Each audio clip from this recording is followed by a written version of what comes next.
When you look at a black and white photograph of people from, I don't know, 100 or even 500 years ago, they can look incredibly distant. Oh, yeah. Like they're from another planet almost. Right. They have these stiff postures and unfamiliar clothes, unsmiling faces, and it is so easy to look at them and think, well, they aren't like us. That they couldn't possibly share our modern anxieties or, our heartbreaks. Exactly. Or even our inside jokes. But today is Monday, June 1st, 2026. And in this deep dive, we aren't just looking at the past, we are breaking its code. I love that. We're ripping through a comprehensive guide titled Exploring Japanese Literary Culture for High School Learners. And the goal here is to figure out how language actually captures the human heart across centuries. Yeah, and we are looking at everything here, from classical court poetry all the way to modern, echoing school hallways. It's a huge span of time. It is, because learning to read these texts, it isn't just about parsing archaic words. It is training you to understand human beings, including yourself. Okay, let's unpack this. Because we so often treat classical literature like it's a dusty museum exhibit but behind thick glass. Oh, definitely. Like something you just memorize for a test and forget. Exactly. But the source makes this compelling case that it is actually a living cultural memory. And to understand how we communicate today, we first have to, decode the past. Which can be tough. I mean, when you first encounter classical Japanese or Chinese-style text known as Kanbun, it looks like an intimidating wall of totally unfamiliar text. It really does. This is a massive barrier to entry for a lot of learners. But classical Japanese isn't a foreign language. It is the root system of modern Japanese. Right. The emotions people felt back then, like waiting for a letter that never comes, admiring a fading moon, or just feeling the crushing passage of the seasons, those are deeply recognizable human experiences. Well, feelings are the same, yeah. Exactly. The fundamental difference just lies in the architecture of the expression. For instance, classical texts rely heavily on omission. Oh, the vanishing subject. I found this mechanically brilliant when reading the guide. It's so clever. Because in English, we demand a subject. We say, I sent the letter or she sent the letter. Right, you need to know who did it. But in classical Japanese, the subject often just drops out of the sentence entirely. Leaving the reader to fill the void. And you do that by reading the social hierarchy of the room. How does that work? So the text forces you to use honorifics as a compass. Respectful, humble, and polite language markers. Okay, right. If a verb carries a highly respectful marker, you instantly know the person performing the action is someone of elevated status. Ah, I see. And if a humble expression is used, the action is moving upward towards someone who demands respect. You essentially use the social map of the language to figure out who is acting.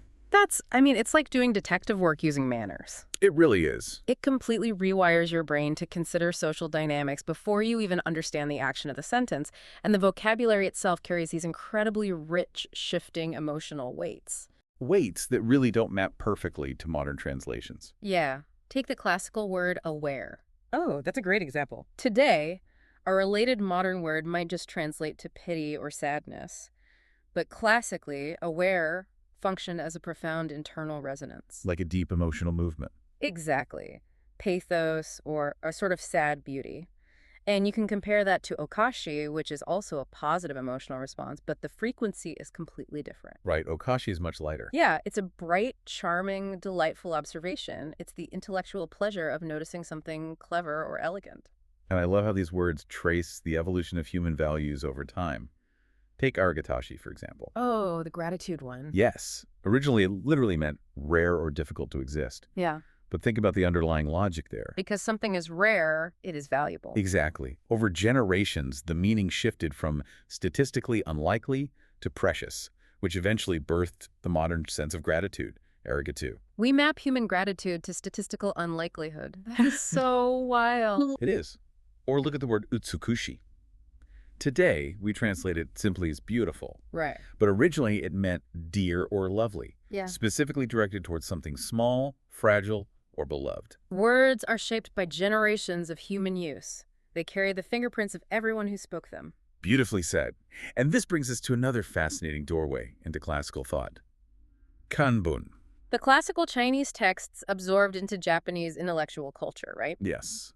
The Japanese developed a method called kundoku, or Japanese-style reading, using these tiny return marks to literally rearrange the Chinese word order so it could be read following Japanese grammar. Which, I'm not going to lie, sounds like a massive headache for the reader. They are constantly jumping back and forth across the page. It definitely takes practice. But what's fascinating here is the concept of okiji. Okiji. Yeah, these are characters placed in the Kanbun text that aren't even read aloud in the Japanese-style reading. They are completely silent. Wait, silent characters? Completely silent. Yet, they fundamentally shape the meaning of the sentence. They might mark a location or show a logical connection or dictate the entire emotional tone of the passage. So they aren't spoken, but they are utterly structural. Exactly. Like stage lighting in a theater. You don't look directly at the lights, and you might not even consciously register them as part of the set, but they completely dictate the mood and how you perceive the actors. That is a perfect analogy. But I do have to push back a little here. Okay, let's hear. If Kanbun is just this incredibly rigid system of rules, return marks, and silent characters, I mean, why on earth do we study it? What is the practical application of reading something so structural? Well, that rigid structure is the entire point. Kanbun's patterns, like its specific architectures for rhetorical questions, causation, or comparison, they are highly efficient engines for thought. Engines for thought. Okay, I'm listening. Imagine taking a complex legal or moral doctrine and shrinking it down to 4 characters. That is Kanbun. Wow. 4 characters. Yeah. It uses if A, then B structural markers to force the reader to follow a strict logical path. A very short sentence can encapsulate a razor-sharp insight about leadership, what constitutes true friendship, or how a single corrupt action by a ruler ripples out to poison the populace. It is philosophical algebra. Yes. It teaches readers how to weigh and judge human conduct. So if Kanbun uses silent characters to build rigid, logical philosophy, Japanese stories and poetry use silence to build the architecture of emotion. Exactly. You show it. You never state it. Look at how that plays out in a contemporary narrative setting. Let's look at the example from the source text. Imagine a high school student named Mina. Yeah. She walks into an empty classroom after school to find a bookmark she thought she had lost. She picks it up and notices that one corner of it is now slightly bent. And across the hallway, her classmate Aioi is standing by the lockers. Right, purposely looking away as if she just happened to be passing by. And Mina doesn't call out. She doesn't confront Ai. She just quietly slips the bookmark into her bag, and her footsteps are noticeably slower as she walks toward the door. Notice the vast empty space in that description. The narrative never explicitly says, Mina felt hesitant, or Mina realized Ai found her bookmark, secretly bent it, but returned it anyway. You don't get any of that internal monologue. No, you only get the bent corner, the averted gaze, the silence, and the slower footsteps. The physical actions scream the emotional reality, but the words remain completely quiet. And that extreme compression reaches its absolute peak in short poetry, like waka and tanka. We are talking about the famous 5-7-5-7-7 sound structure, right? Yes, 31 syllables. That is practically nothing. How do you fit a whole world into 31 sounds? You achieve that by utilizing specific literary technologies to force massive compression. One primary tool is kakeketoba, or pivot words. Pivot words. Yeah, because the Japanese language is rich in homophones, one single sound can carry 2 distinct meanings simultaneously. Oh, that's incredibly efficient. It is.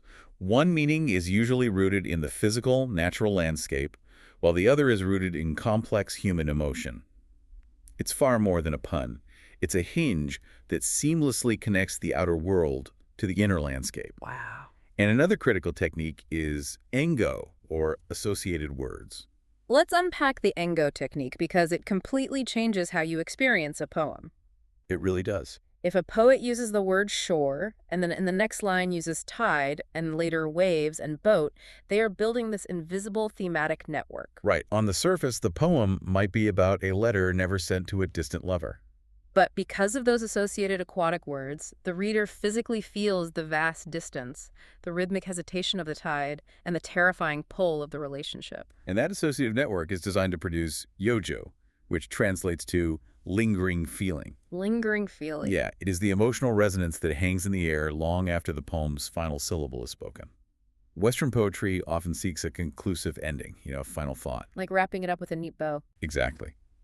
This tradition does the opposite. The poem doesn't close the door. It props it open, leaving a space of silence for the reader's own heart to enter.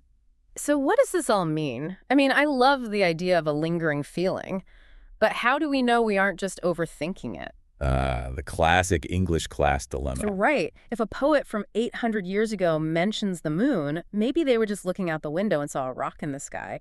How do we know it's a deep, intentional metaphor for loneliness? This raises an important question, and it is the eternal trap of literary analysis.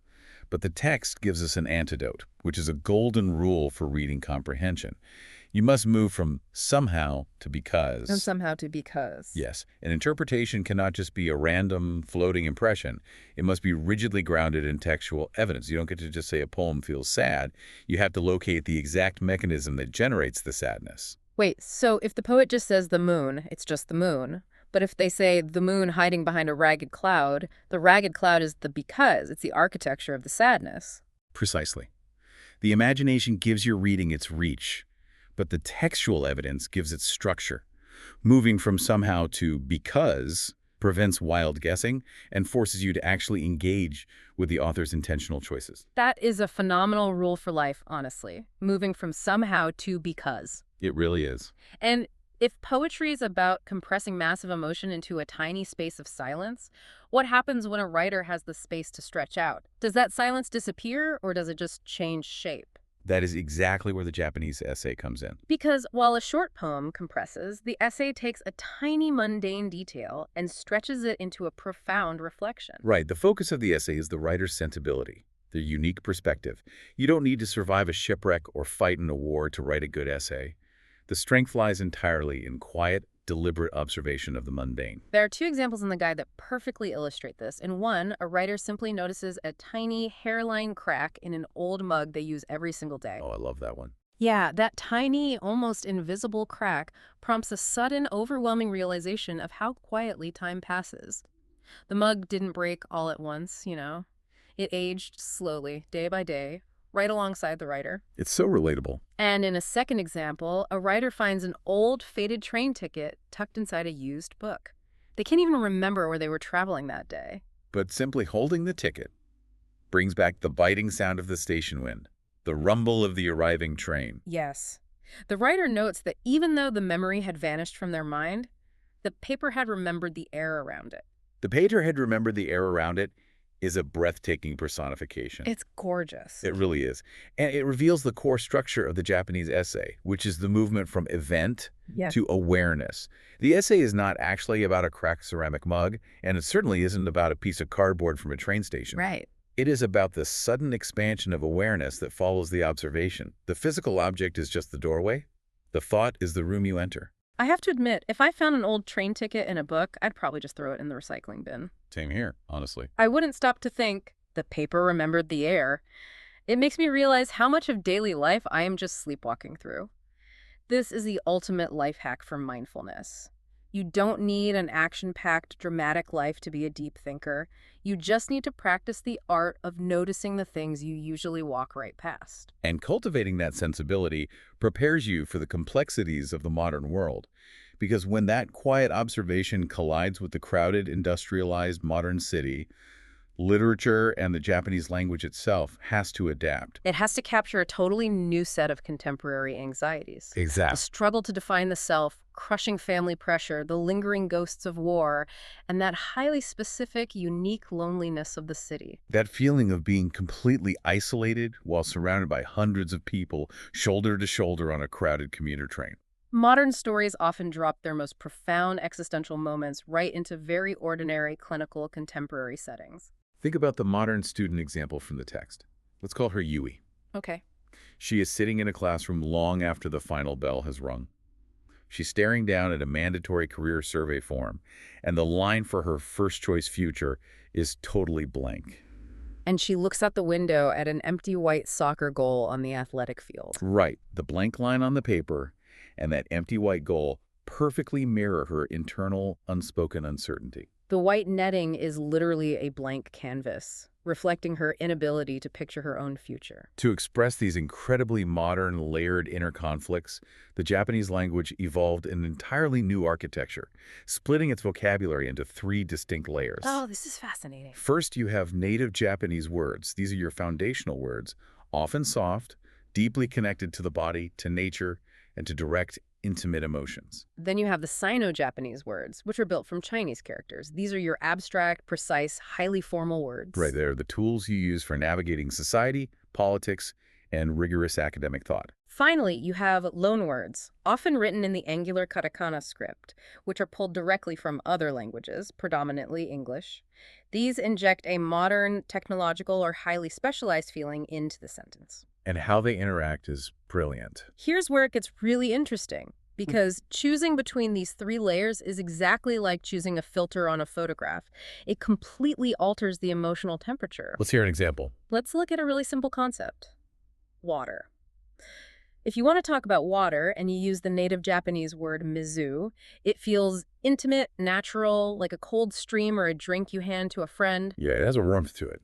But if you swap that out for the Sino-Japanese equivalent subun, suddenly you're talking about hydration or moisture. It feels clinical, medical, or related to municipal plumbing. Completely different vibe. And if you use the loan word uchicha, it feels like a trendy, overpriced, bottled sports drink in a convenience store. You haven't changed the physical object, but as a writer, you have entirely shifted how the reader experiences it just by picking a different layer of the language. The words you choose actively change how reality is felt by the reader. And if we connect this to the bigger picture, this brings us to the ultimate purpose of studying literary culture. Okay. All of this careful forensic reading, from decoding the unsaid in classical poetry, to following the sudden awareness in an essay, to feeling the urban loneliness in a modern story, it has one final destination. Which is? It is meant to empower you to find your own words. Reading is receiving language, but writing is sending it forward. When you sit down to write an essay or formulate an opinion, the biggest trap is pure summary. Right, summary just skims the surface of what happened. Interpretation gives the depth of what it actually means. And finding your own words does not mean blurting out the very first unfiltered thought that pops into your head. Definitely not. It means choosing your vocabulary deliberately, weighing the emotional temperature of every layer. Your own words are forged from all your previous encounters with language. Language is not a fixed object. It isn't a fragile museum piece that we have to protect by freezing it in time. It's a living river. Yeah. Every single time you choose a word, whether it's a formal Sino-Japanese compound for a business email or a casual modern loanword in a text thread, you are actively reshaping cultural memory. You are a participant in the evolution of the language. It proves that human connection is possible across hundreds of years, simply through the careful, deliberate arrangement of language. Well, thank you so much for acting as our guide through this incredible stack of knowledge today. Oh, it was my pleasure. If we pull it all together, Japanese literary culture is ultimately about slowing down. It is about learning to read the unsaid, forcing our interpretations to move from somehow to because, and truly honoring the weight and history of the words we deploy every day. It demands that we pay attention. And that leaves us with a final, lingering thought for you to take away. Early on, we talked about how looking at an old photograph makes the past seem stiff and distant. Right. But we also learned today that an old train ticket can remember the air around it. Words carry the invisible marks of every single person who used them before. That's powerful to think about. So think about your own digital footprint today. Think about your quick texts, your formal emails, your use of emojis, your slang, and your loanwords. You aren't just communicating a quick point. You are actively participating in a centuries-old river of language. Leaving a mark. So what kind of cultural memory are your everyday words leaving behind for the future to read? A powerful question to end on. Thanks for taking the deep dive with us.